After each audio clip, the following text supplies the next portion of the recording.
You are looking at Julian's pronunciation guide, where we look at how to pronounce better some of the most mispronounced words in the world, like this other curious word. But how do you say what you're looking for today? We are looking at how to pronounce this word from Latin, as well as how to say more interesting but often confusing Latin expressions, so make sure to stay tuned to the channel. This means a thing.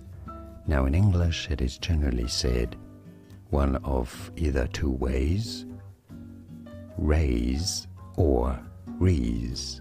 In classical Latin it would be said more as res, or in English res. So if you want to sound a little more classical Latin, you can say res, although in English it's generally accepted that it is said either raise or rees.